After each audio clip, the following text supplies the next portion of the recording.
45 compare हो, वो तो इलेक्शन कमीशन ने सुना ही नहीं। 2-2 मिनट्स की हेयरिंग हुई और उसके बाद जो है वो डिसमिस किया गया। हालांकि अगर आप जुर्म की नौयत देखें, 5 बजे के बाद किसी कैंडिडेट को अंदर छोड़ा नहीं गया, ये एक एस्टैब्लिश्ड फैक्ट है। फॉर्म 45 की कंसोलिडेशन किसी के सामने हुई नहीं, बल्कि बाद में जो है वो सोशल मीडिया पे आई और फॉर्म्स 47 सोशल मीडिया पे आए। आज तक किसी को पता नहीं है कि किस वक्त वो आए। फॉर्म 49 के लिए जो पब्लिक नोटिस देना पड़ता है फाइनल रिजल्ट के लिए, वो कभी मिला ही नहीं, किसी को बताया ही नहीं गया, उनका भी पता नहीं कि वो किस वक्त आए। उसके बाद जब इलेक्शन कमीशन ने आरओज के पास हेयरिंग्स के लिए भेजा पहली बार, तो वो आरओज जो गायब थे वो 1-1 घंटे के लिए अपने ऑफिसेज में चले गए। लेकिन 5 आरओज के फैसले एक दूसरे के कॉपी पेस्ट थे, ये कैसे हो सकता है? उसके बाद 2 आरओज के और फैसले जो है वो एक जैसे थे। उन्होंने इन फैसलों में झूठ लिखा था, जो मीडिया को पता है कि काउंटिंग कैंडिडेट्स के सामने हुई है। हम सब के लिए अपोजिंग कैंडिडेट्स ने गवाही दी है, बहुत सौ ने एफिडेविट्स दिए है कि ये रिजल्ट्स गलत हैं। रिजल्ट्स अभी भी पड़े हुए हैं, प्रिजाइडिंग ऑफिसर्स के पास पड़े हुए हैं। ये कहां तक छुपाएंगे? मुझे ये समझ नहीं आ रही कि चाहे ये आरओज है, चाहे ये डीसी है, और बल्कि चाहे ये चीफ सेक्रेटरी और आईजी है, सीसीपीओ को तो छोड़ें या एसएसपी ऑपरेशंस को तो छोड़ें। इनकी ऑब्लिगेशन थी कि इंतजामिया इलेक्शन ठीक कराए। क्या इन्होंने किया है? इंशाल्लाह अभी कैबिनेट फॉर्म हो जाएगी और हमारी पहली प्ली पेशावर के सारे कैंडिडेट्स की, और मुझे उम्मीद है कि इसको एएनपी और जेयूआई और मजीद पार्टीज और कैंडिडेट्स भी सपोर्ट करेंगी कि यहां पे रिजल्ट्स फॉल्सिफाई हुए।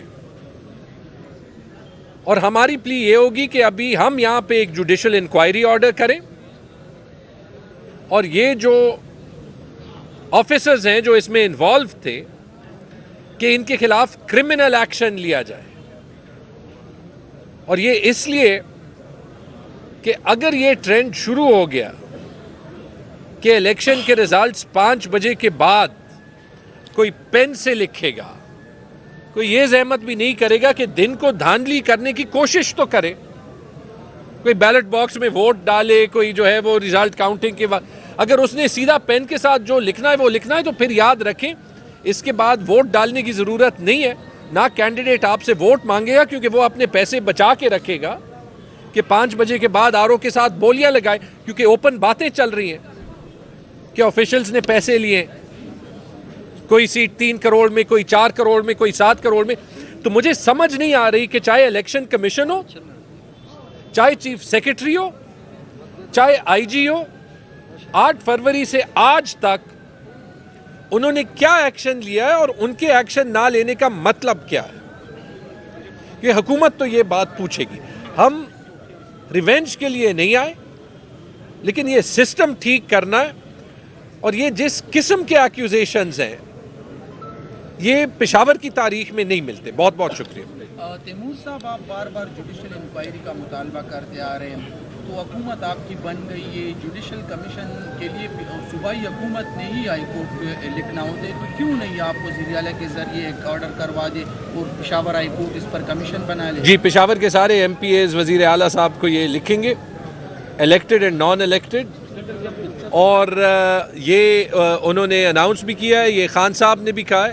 आपका सवाल बिल्कुल ठीक बनता है, क्योंकि अगर हम ये काम ना करें तो फिर हमारे पास ये कहने का जवाब नहीं होगा कि हम सिस्टम को ठीक करने आए हैं।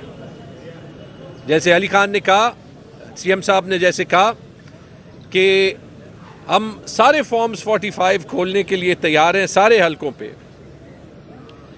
मेरे ख्याल में इस पे हम तर्जुमानी करेंगे सारे उन असली MPAs की, सिर्फ पेशावर में नहीं बाकी सूबे में भी, जिनके साथ इस टाइप का फ्रॉड हुआ है। और जैसे मैंने कहा, हमारा मुतालबा सिर्फ ये जुडिशल इंक्वायरी का नहीं होगा, हमारा मुतालबा इंशाअल्लाह यही होगा कि यहाँ पे ये जिस सीट पे भी हुआ है, जिस पार्टी के साथ भी हुआ है, कि ये करेक्ट हो। ये तो मुझे पता है कि पीटीआई का हर कैंडिडेट अपने फॉर्म 45 खोलने के लिए तैयार है, क्योंकि बहुत सी सीट्स पे तो मार्जिन्स कम किए गए। ये तो आखिर में आरोज के ज़मीर कहीं कहीं उठ बैठे हैं। मीना खान साहब की सीट ले लें, उनकी 60,000 और 15,000 की लीड थी, वो कम करके 39 और 33 किया गया। खोल दें फॉर्म्स 45, आपको पता चल जाएगा।